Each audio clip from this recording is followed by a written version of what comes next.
Estamos fazendo uma série de começo de ano, onde a gente tem que, normalmente, começo do ano, a gente dá aquela ajustada, né, em alguns parafusos, pelo menos dá uma reavaliada nas coisas e toma direção para os próximos passos. Nós vamos falar um pouquinho disso hoje, mas deixa eu abrir aqui. Nós estamos seguindo ainda mais este domingo, nessa série, né? Formação de um oásis. E para quem está vindo aí pela primeira vez, não acompanhou os outros domingos, só para você saber, bom, acho que a gente tem uma noção, né, do que seja um oásis.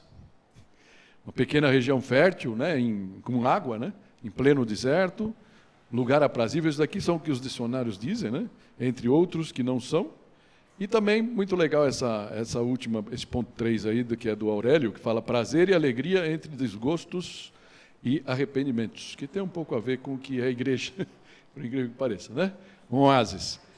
Então, o que a gente está colocando, não é que a gente está buscando, é pelo menos para a gente ter uma noção de onde a gente vai. Vou compartilhar uma frase que vai nos ajudar nisso. O que a gente busca? Ser um lugar de amor, alegria, apoio mútuo, de compreensão, de desenvolvimento espiritual, pessoal e comunitário, não é? Porque todas essas partes da vida de um ser estão envolvidas. E um refúgio espiritual, emocional e social.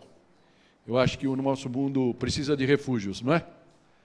Muitas vezes a gente vem meio de asa quebrada das coisas que acontecem na vida da gente, e é muito bom quando a gente pode ter ombros amigos para poder compartilhar, chorar.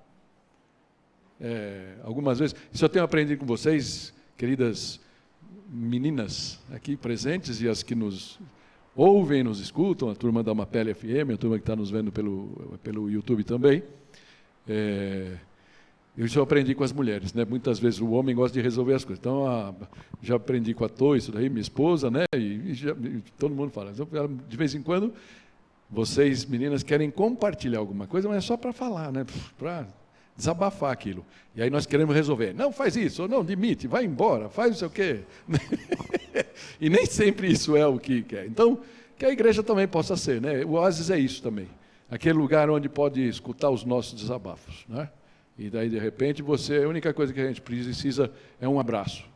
Escutava um pastor, né, que alguns de nós conheceu, o Sérgio Queiroz, lá de Fortaleza, e ele falou, de vez em quando eu chego tão de asa quebrada, ele pastor, né? Na igreja, ele falou, quantas vezes, ele falou lá, não lembro agora, o Chiquinho, por exemplo, é o porteiro da igreja grande, ele falou, quantas vezes o abraço do Chiquinho me restaurou, né? Então, esse é o conceito, que a gente possa ter isso como ideal, né? E tem tantas bases bíblicas, né, que a gente pode trazer, mas essa é uma que a gente trouxe no primeiro domingo, né? Jesus falando, né? Ele fala, tenho-lhes dito estas palavras para que a minha alegria esteja com vocês e a alegria de vocês seja completa. O meu mandamento é este, amem-se uns aos outros, como eu os amei. Amém? Então, dentro desse contexto, né? E como nós estamos com relação a isso? E aí a frase que eu queria compartilhar nessa introdução com vocês, é essa frase desse pensador aí, Oliver Holmes, né? Que fala assim, o mais importante na vida não é a situação em que estamos, mas a direção para a qual nos movemos.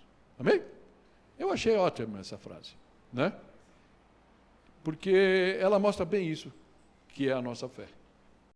E é interessante quando você vê o paradigma da fé, né? Fala que fomos salvos, aqueles que aceitaram o Senhor Jesus como seu Salvador e Senhor, estamos sendo salvos nesse processo, né? E seremos salvos no dia que a gente se encontrar com Ele. Amém? Então, enquanto estamos sendo salvos, a posição é essa. De repente tem dia bom, tem dia ruim, tem dia que a gente está na glória, né?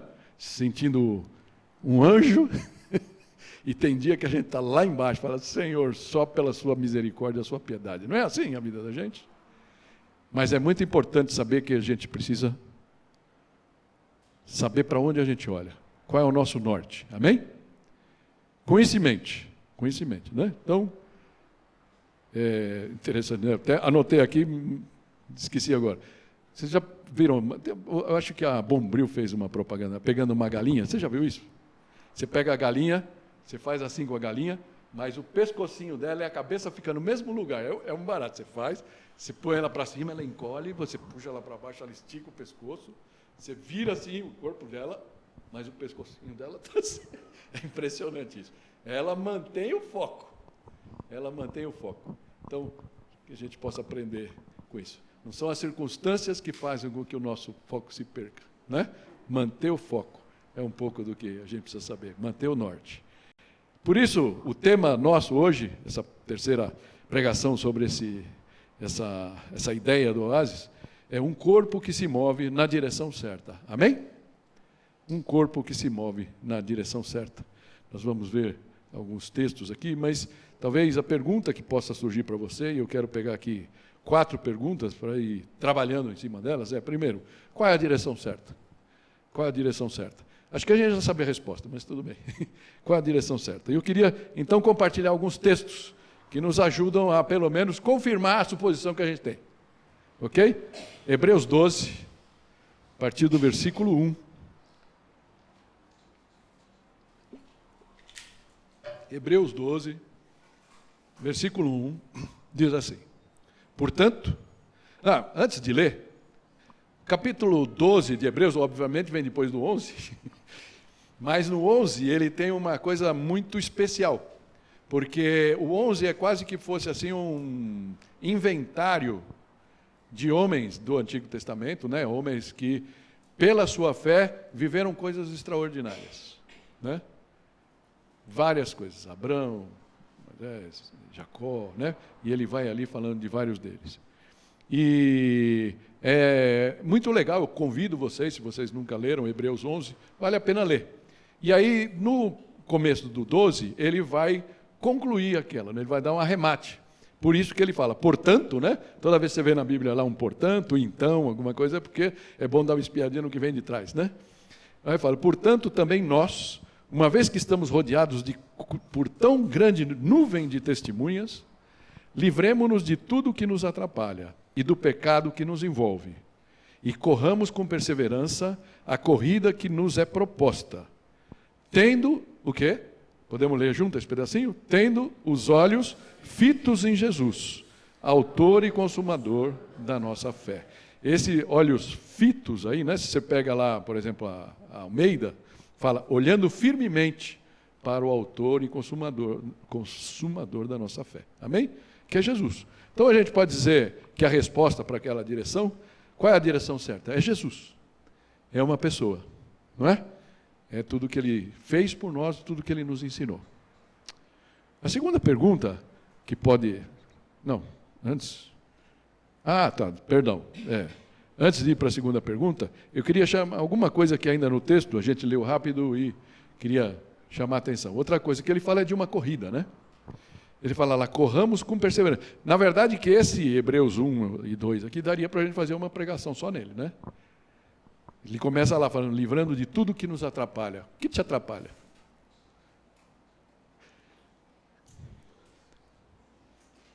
Inclusive. Infelizmente, ela não vem sozinha. Né? Nosso egoísmo. Por isso que eu falo, daria para... Um dia me comprometo a voltar nesse texto aqui, porque ele é rico.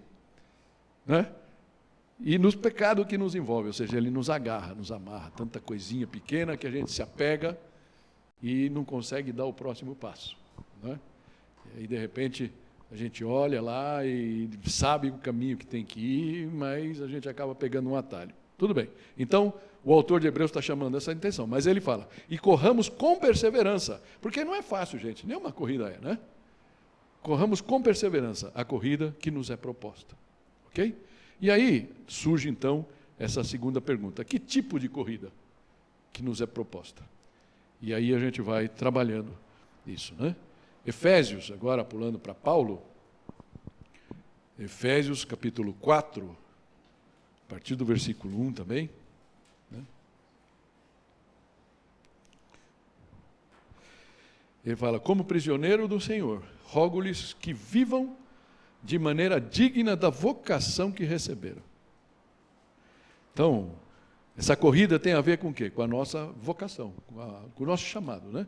Jesus nos chama para fazer alguma coisa. Então, e aí ele segue. Ele vai dizer como é que ele está interpretando ser uma maneira digna. Mas talvez valha a pena a gente falar que todos nós recebemos um chamado. A gente recebe um chamado geral, certo? Que é igual para todos, e é disso que Paulo está tratando. E ele fala, não, mas eu fui chamado para, não sei, neste momento da minha vida, eu fui chamado para pregar para vocês, não é? Para pastorear a igreja. Não foi o meu chamado de 22 anos quando eu aceitei a Cristo, certo? Eu acho que ele pode nos chamar para várias coisas ao longo da carreira, vamos falar assim, ok? Chamados específicos, para coisas específicas. Mas existe um chamado que é geral para todos nós, como filhos de Deus, amém? E é disso que Paulo está tratando. Então ele fala, sejam completamente humildes e dóceis. Não importa o que você tenha que fazer, qual a sua função na igreja ou na vida, isso vale para você, querido, querida, né? Seja humilde, seja dócil. Sejam pacientes, suportando uns aos outros com amor. Isso vem, logicamente, daquilo que é o mandamento de Jesus, que a gente amasse uns aos outros. Amém? Façam todo o esforço para conservar a unidade do Espírito, pelo vínculo da paz. E Paulo aqui, então, ele está trazendo novos elementos um pouquinho para a gente, né? Então, parte do chamado que nós todos temos é confessar, né? Seguir esses pontos que ele põe, mas ele também nos chama a conservar a unidade do Espírito, no vínculo da paz. Então, outro dia, né, eu já falei algumas vezes aqui do Simon Sinek, que tem um vídeo, né, que foi, inclusive, de novo, o Anderson me compartilhou, né, foi o primeiro vídeo que a gente trocou sobre isso, que ele fala de dois jogos que existem. Ele fala do jogo finito e jogo infinito, né? E é interessante quando você para pensar assim, né, que fala, pô, tem um jogo de futebol, nos Estados Unidos ele fala do beisebol, né? Acabou o tempo lá, você tem que dar não sei quantas voltas lá, acabou. Mas, para a gente, futebol você pode ir lá pedir para o juiz uma prorrogaçãozinha, ele pode esticar o jogo lá uns 2 ou 3 minutos. Mas quando acabou. Ganhou, um ganha, outro perde, bem? Essa coisa. Mas na vida da gente, muitas vezes, lógico que ele está falando de empresas, né? A gente trabalha numa empresa querendo saber quem é o nosso concorrente, eu quero ser melhor que o nosso concorrente e tal. Mas ele fala, mas eu trago isso para a nossa vida como igreja, como filhos de Deus. A gente não precisa ser a melhor igreja, concordam? Se a gente quiser ser a melhor igreja, vai ser um estresse, não é verdade? Nós vamos ter que primeiro conhecer as outras igrejas, ver o que elas estão fazendo. Ixi, elas fizeram 3 eventos, a gente só fez um, temos que correr atrás, temos que fazer 2 eventos correndo, alguma coisa do tipo. E onde isso vai nos levar? Na verdade, a nossa fé, a gente tem que entender que ela é um jogo infinito, não é? É naquele sentido, o que a gente tem que fazer? Cada dia ser um pouco melhor do que ontem. Amém? Cada dia ser um pouco mais parecido com Jesus. E é interessante quando a gente resume, como a gente resumiu na semana passada, o que Deus quer. Se Deus é amor, e Jesus é o amor encarnado, o amor ágape, ele veio inocular esse amor em nós. Amém? Então, quando fala de sermos a imagem e semelhança de Deus, a imagem e semelhança de Jesus, é que esse amor ágape, que não está em nós naturalmente, pelo nosso egoísmo, simplesmente porque nós não fomos feitos para ter esse amor. Nós temos os outros tipos de amor, né? Amor paixão, amor coleguismo, amor vários, né, que a gente já discutiu aqui. Mas esse amor ágape, esse amor imparcial, desinteressado, nós só temos sobrenaturalmente. É Jesus em nós que nos possibilita ter esse amor. Amém? Então, isso está aqui. Então, quando fala conservar a unidade, é um jogo infinito. Ninguém precisa derrotar ninguém, todos podem vencer. Logicamente, se todos nós vencemos, o nosso único inimigo de verdade perde, que é Satanás, que ele é louco para colocar tropeços na nossa vida. Amém? Mas se nós estivermos juntos sempre, não tem perdedor. E isso é o que Jesus plantou para nós, ele veio trazer. Esse é o caminho maravilhoso. Basta a gente topar o jogo. E desculpa o termo, larga a mão de ser besta. ficar olhando, ai, o Otávio toca a bateria melhor que eu. Eu toco mesmo, né, Otávio? Porque eu não toco nada de bateria. Certo?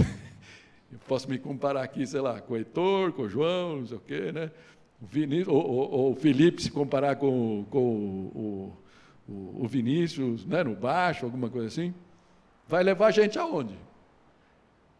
Mas percebe que a gente não se pega por essas besteiras, né? Então, Jesus veio para falar, e Paulo está falando aqui, conserva a unidade, deixa essas besteiras para lá, tá? Então, você pode perguntar, mas não é legal a gente estar junto? Porque unidade, porque a Bíblia fala de unidade e não de união.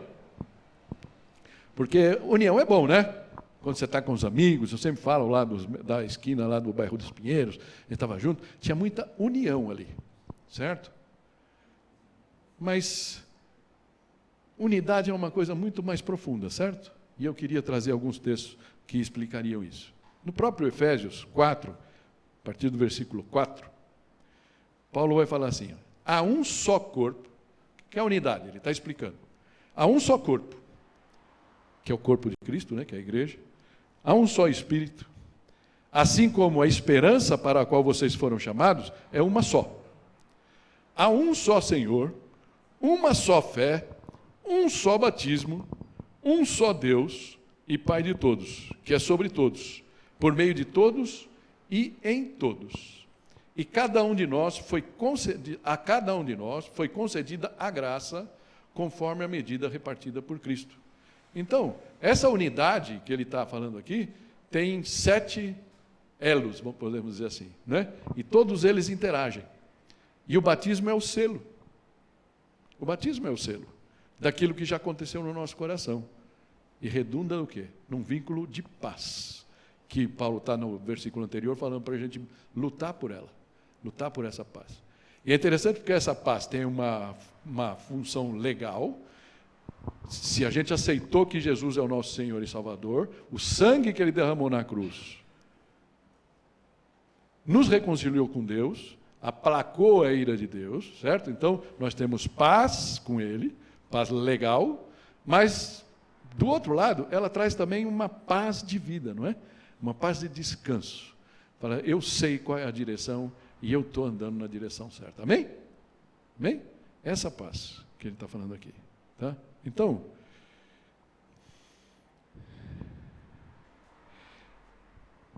é da gente esperar que todos que estão envolvidos nesse clima, nessa unidade, né, nessa coisa, vivam também em união, ok? Isso é bom, não tem nenhum problema. Mas a recíproca não é verdadeira. Quando você tem a união dos sindicalistas, a união dos motorneiros, não sei, a união daqueles que querem derrubar a igreja da vila, né? Você tem tantas uniões no mundo, nem todas delas inspiram, né? E são saudáveis, mas a unidade sim, nesse ponto. Eu quero citar uma citação que já fiz algum momento no passado, também naquele livro lá, Instrumentos nas Mãos do Redentor, do Paul Tripp, que ele fala assim, sua vida é muito maior do que um bom emprego, um cônjuge compreensivo e filhos não delinquentes. Eu fico sempre com uma vontade de mudar isso daqui, né? Falar, não, filhos comportados. Mas é interessante ele falar, se o filho não é delinquente, você já está no lucro, né? Você já está, que legal, né? Fala, filhos não delinquentes. É maior que lindos jardins, férias agradáveis. Eu fui para... Eu ia cutucar uma pessoa aqui, não vou falar. Eu fui para Paris, fui para Paris, estava lindo lá, tal, ok? Férias agradáveis, roupas da moda. Na realidade, você faz parte de algo imenso. Algo que começou antes de você nascer e continuará depois que você morrer. Veja o jogo infinito aqui, né? E de vez em quando a gente se esmurra aqui. Não, quero ser o presbítero do ano, sei lá, alguma coisa do tipo, né? E aí esse pedacinho termina assim. Deus está resgatando a humanidade caída, transportando-a para o seu reino e progressivamente conformando-a à sua imagem. Mais uma vez, que imagem? A imagem do amor, certo? O amor realmente impregnado em nós, no nosso ser. E Ele quer que você faça parte disso. Amém? Esse é o jogo. Essa é a corrida. Nada mais que isso, nada menos que isso. Simples ou complexo? Bem complexo. Mas a gente não está só nessa corrida. Amém? Interessante que Efésios 1, versículo 22, fala assim: Deus colocou todas as coisas debaixo de seus pés e o designou como cabeça de todas as coisas para a igreja. Ou seja, Jesus é a cabeça, que é o seu corpo. A igreja é o corpo. Plenitude daquele que enche todas as coisas em toda e qualquer circunstância. Amém? Então, a igreja não é uma coisa descartável. A gente vai aprofundar isso um pouquinho mais, com o texto que a gente vai daqui para frente lidar. Tá? Existe no mundo uma tendência a falar, não, a igreja não precisa. Outra, eu não preciso da igreja, eu não preciso de igreja. Né? Eu sou evangélico, né? Uma nova categoria. Né? Eu sou evangélico. Mas, querido, e daí? Você está de bem com Deus? Não, eu estou de bem com Deus. E não tem braço? E o lado lateral da cruz, né? A cruz tem um símbolo, certo? O teu relacionamento com Deus e amar ao próximo como a ti mesmo. Como que você ama? Exercitando. Como você exercita? Em comunidade, amém? Por isso é tão importante você estar aqui. E é muito bom que você esteja. Isso nos leva aqui para a última pergunta, tá? E é o texto que a gente vai investir um pouquinho mais de tempo. Como ter unidade sendo tão diferentes? Não vou ser tão repetitivo quanto estou sendo, né? Pedir para você olhar para o lado para ver as diferenças. Você sabe. Você sabe. Ok? E para isso eu queria que a gente lesse 1 Coríntios 12, um texto que faz muito tempo que a gente não lê.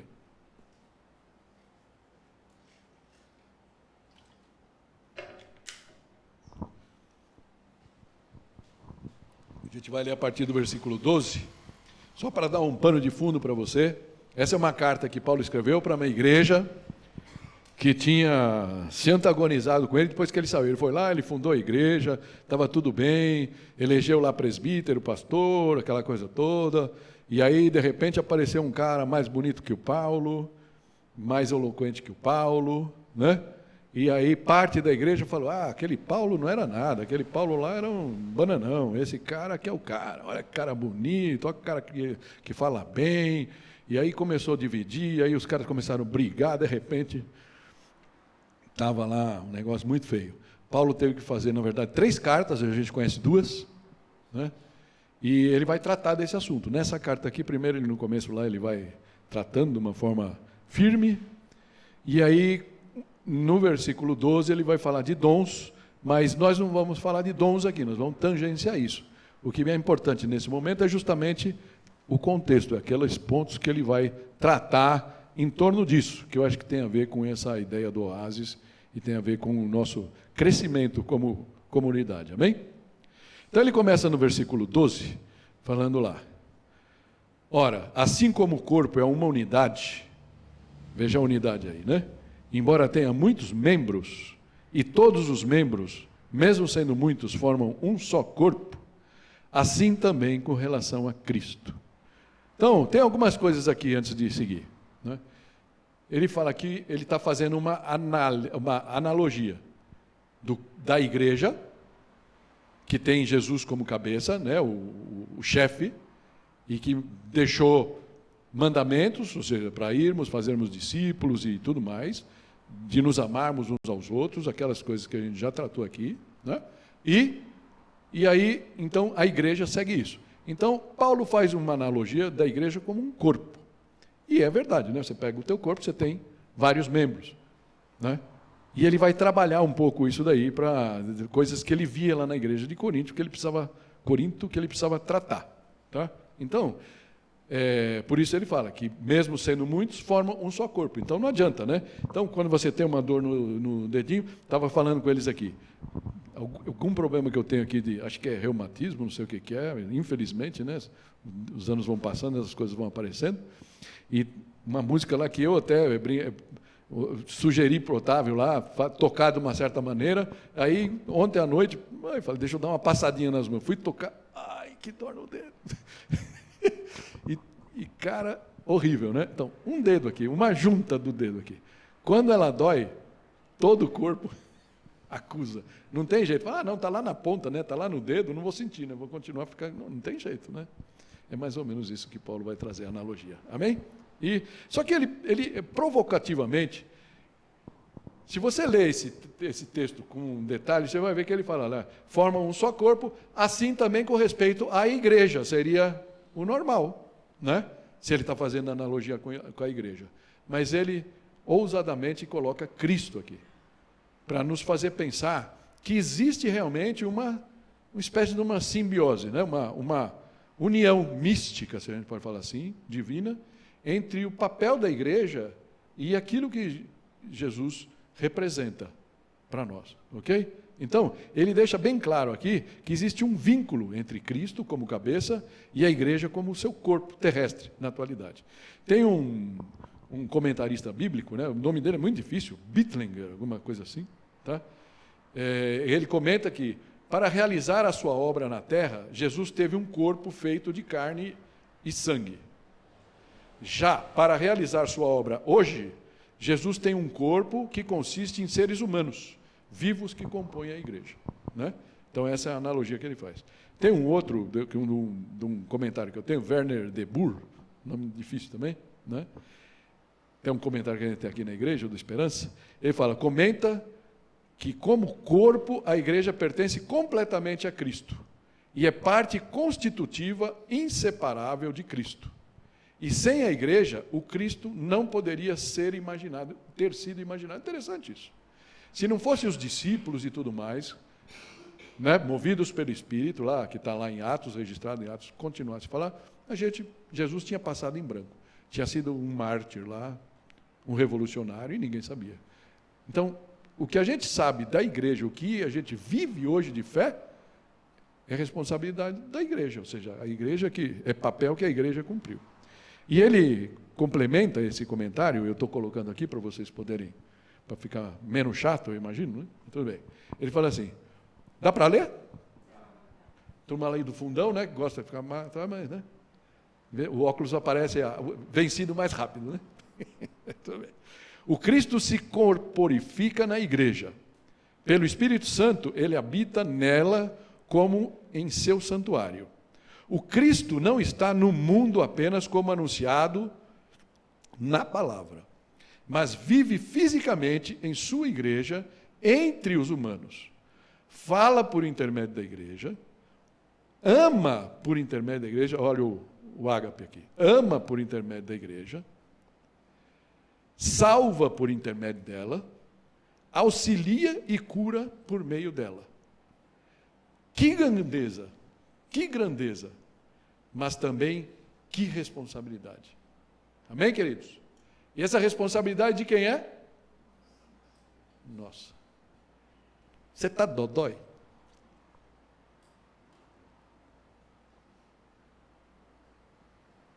Como será que, quando a gente vê Jesus face a face,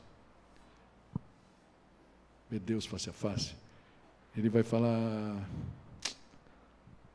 querido Carlos, querido filho Carlos, não sei como ele vai chamar, acho que de Carlão não vai, né? Não vai ser chato, né? E aquele senhor que morava do outro lado da rua, lá onde você morou esses últimos 20 anos, mas senhor, ele era meio chato, eu olhava, ele não me olhava. Você não podia ter dado um jeitinho de cruzar lá o canteiro, falar um bom dia para ele? Estava pensando nisso hoje cedo, né? Eu vou arrumar todas as desculpas do mundo. Alguma vai colar? Não, né? Porque a bola está na nossa mão. Está na sua mão, querido. Na minha e na sua. Ok? Então, queria que você ficasse com essa dor de cabeça um pouquinho, amém? Para a gente continuar. No versículo 13, ele fala assim, né? Mas ele fala, mas eu não sei tocar, o que eu vou fazer na igreja? Mas eu não sei. Não sei. Pensa aí numa coisa que você já usou como desculpa. Versículo 13 fala assim, pois em um só corpo todos nós fomos batizados em um único Espírito, quer judeus, quer gregos, quer escravos, quer livres, e a todos nós foi dado beber de um único Espírito. O corpo não é composto de um só membro, mas de muitos. Amém? Interessante, né? Aí você olha assim, será que você acha que Deus não sabe que nós somos bem diferentes? Né?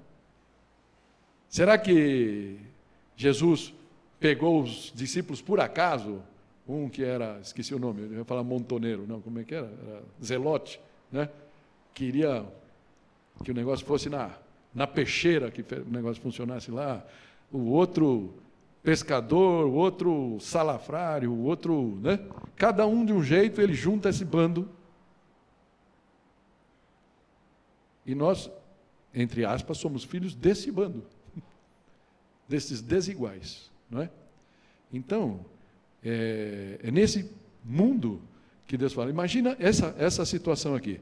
Judeus e gregos. Os judeus não entravam na casa de um grego, não comia com um grego, porque era pecado, ou seja, eram duas águas totalmente diferentes. Era água e óleo, não se misturava de jeito nenhum. Né?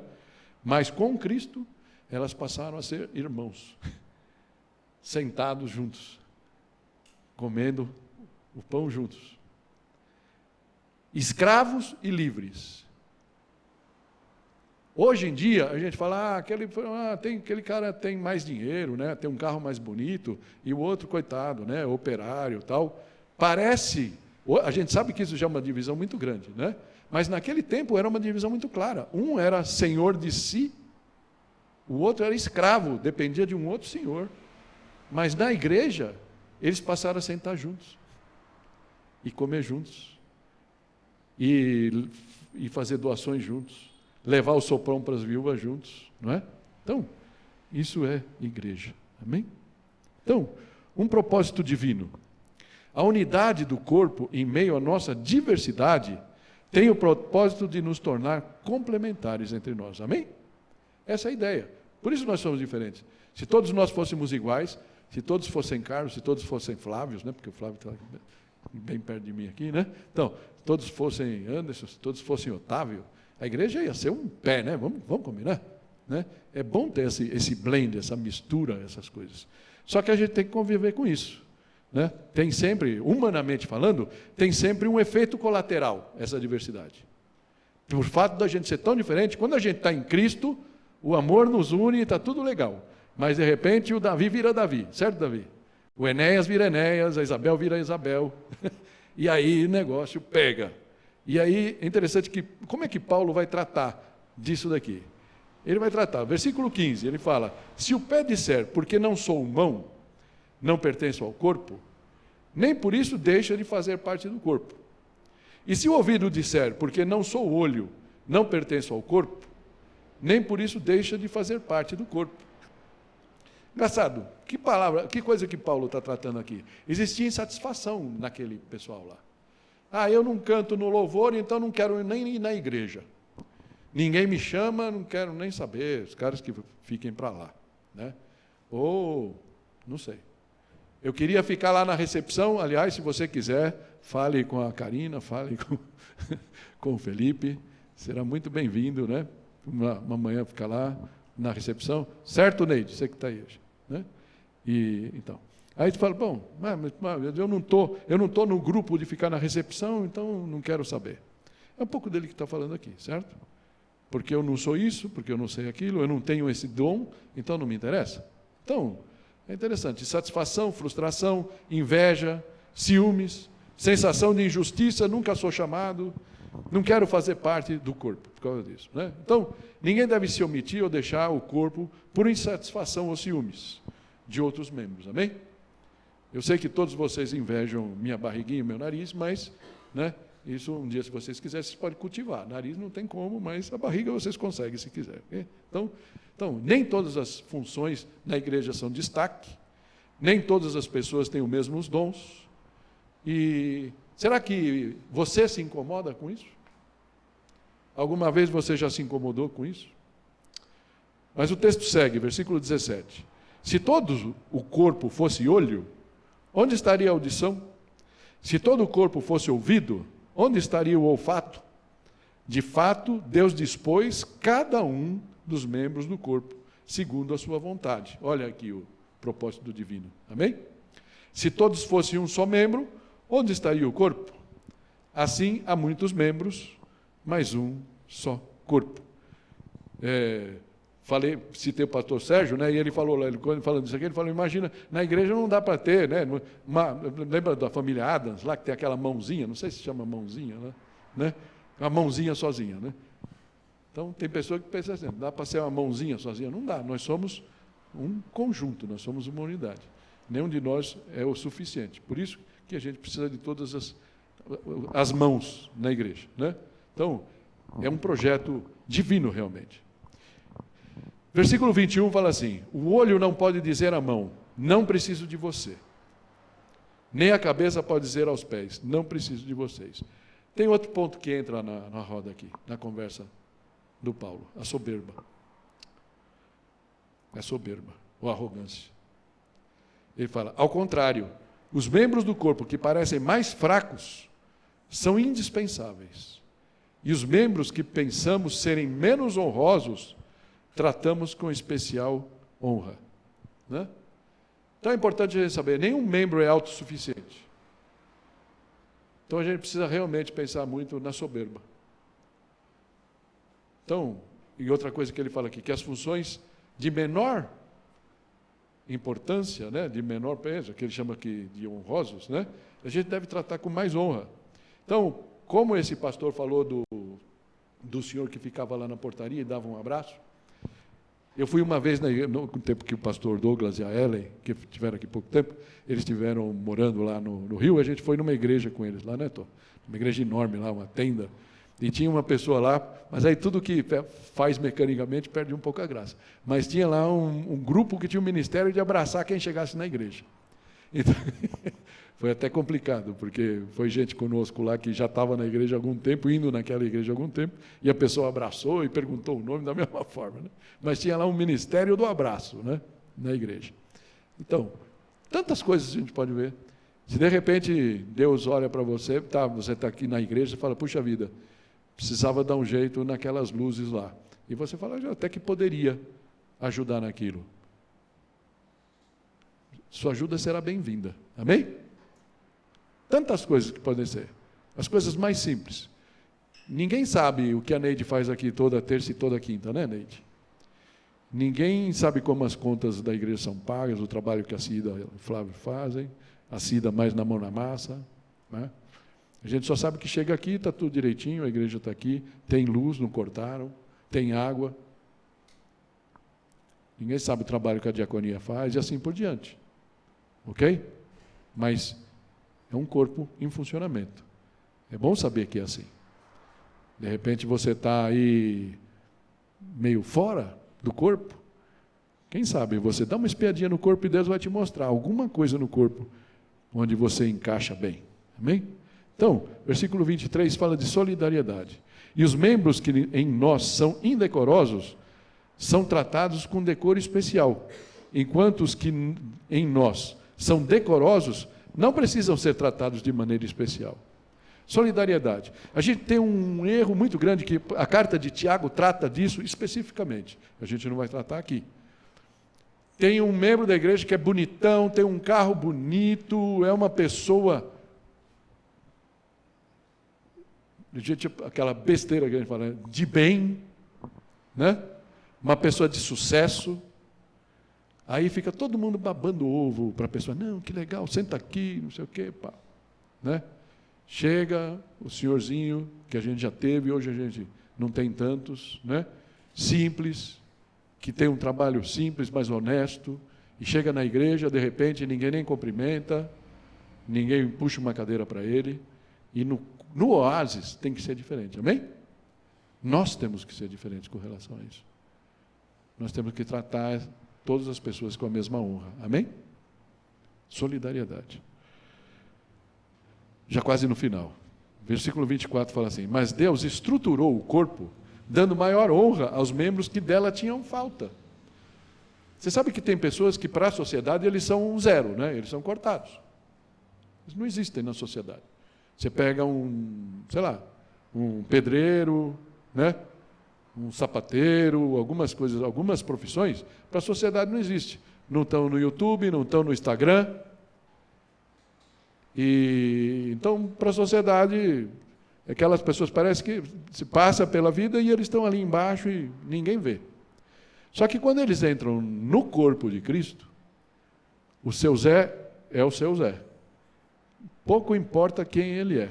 E de repente o seu Zé, com muito afinco, consegue ser um diácono, consegue ser um presbítero, muitas vezes até com uma leitura bem sofrível, mas Deus o abençoa e ele pode abençoar muita gente numa igreja.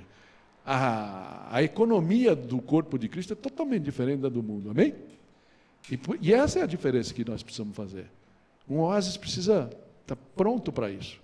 E não pode entrar na onda do mundo. Eu vou dar mais bola para o cara que é bonitão, né? Para o cara que é poderoso. O cara que é poderoso não precisa, o texto fala, né? A gente acabou de ler, né? Os versículos anteriores. Tem gente que chega na igreja porque, não sei, porque é rico, ou porque tem impostos, ou porque tem alguma habilidade, espera, né? E o pior que é isso, que passa a esperar que a igreja fique babando ovo para ela, né? Mais ou menos isso, né? E de vez em quando vai embora, porque não foi demasiado, ou seja, suficientemente apalpada, afofada, alisada. Gente, a vida é assim. E isso também acontece na igreja, porque nós somos imperfeitos. Então, queridos membros de igreja, saibam discernir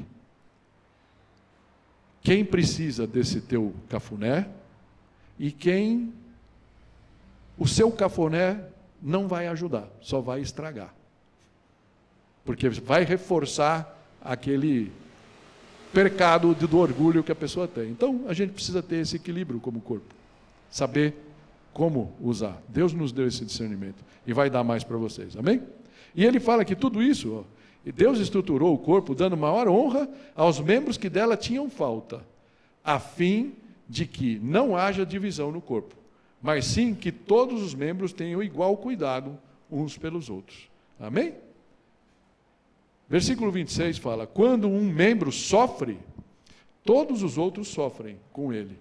Quando um membro é honrado, todos os outros se alegram com ele.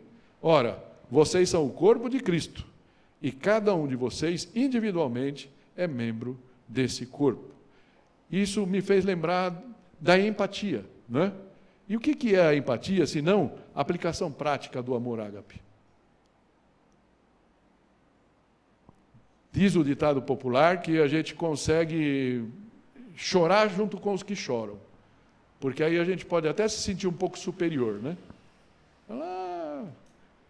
Puxa, coitadinho, vem cá, toma um abraço e tal. Mas, se alegrar com os que se alegram, aquele cara que conseguiu um emprego novo, o cara que trocou o carro, não sei o quê, fica querendo, poxa, mas por que não eu? Né? Por que não eu? Então, são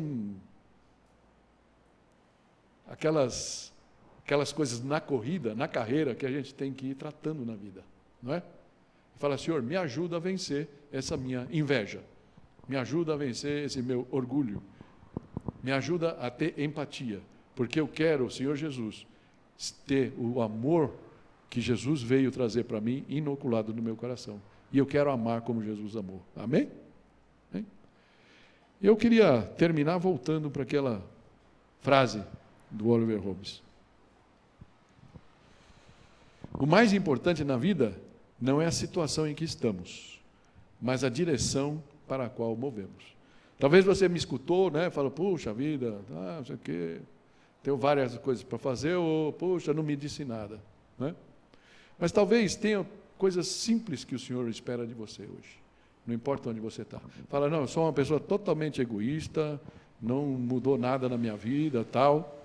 Mas você fala, quem sabe você pode começar com o primeiro passo na direção certa. Quem sabe essa semana você pode simplesmente encontrar com um irmão teu, ligar para um irmão teu e demonstrar isso. Eu me importo com você. Amém? Podemos dizer junto essa frase? Eu me importo com você. Eu me importo com você. Deu? Ah, meu Deus. Desculpa, hein? Bom, entendeu, né? Eu me importo com você. Eu, meu, não, né? Eu, meu, tudo errado. E estava pensando, né? Uma coisa a gente vai ter um aniversário agora, né? E estava pensando numa coisa que tem muito a ver com isso, do corpo que se move na direção certa. Vocês vão lembrar, um tempo atrás, que eu trouxe uma pesquisa que foi feita na Harvard, lá, que envolveu 700 pessoas. Lembram disso? E acompanharam a vida das pessoas, essas pessoas desde que eles estavam lá, em tempo de universidade, até a sua morte. E foram seguindo a vida dessas pessoas. Pegaram pessoas de famílias ricas, pegaram pessoas de famílias mais complicadas, né? E seguiram essas pessoas pela vida inteira. E esses grupos foram misturando na vida, muitos logicamente morreram. Quando o grupo remanescente estava lá com seus 90 anos, 90 e poucos, aí eles começaram a divulgar algumas conclusões. Eu escutei no TED, né? Teve uma coisa que ficou famosa, pegou aí, todo mundo escutou, das conclusões desse estudo. E a conclusão desse estudo, interessante, tinha lá presidentes, tinham vários, até que viraram bandidos no grupo, né? Alguns morreram, morte matada, outros morreram de morte natural, mas os que sobraram no final da vida, a conclusão que chega é que eles não tinham nada especial, não eram os que foram presidente de empresa, não era os que ganharam muito dinheiro, ou o que seja, ou que fizeram muito atletismo, nada disso. A conclusão que chegou, que os mais longevos do grupo eram os que tinham bons relacionamentos. Bons relacionamentos. A qualidade dos relacionamentos importa. E nisso, a comunidade de fé, vários deles, lógico, feito nos Estados Unidos, muitos deles, a matéria não fala isso, até porque quem fez a palestra é um monge zen, e que é diretor de Harvard, né? E é muito legal o que ele fala, mas lógico que ele não puxa lá para a religião. Mas a gente pode saber disso, que essa irmandade, esse corpo, pode fazer diferença nos nossos anos de vida. E eu queria que você sempre lembrasse disso, porque esse é o projeto de Deus para nós, amém? Que a gente esteja juntos e a gente se ame. E mais importante, não é ser amado. O mais importante é amar. Amém? E isso vai fazer a diferença. E que a gente possa, cada dia, a cada semana, olhar para um irmão e falar: eu me importo com você. Fecha os teus olhos, vamos orar.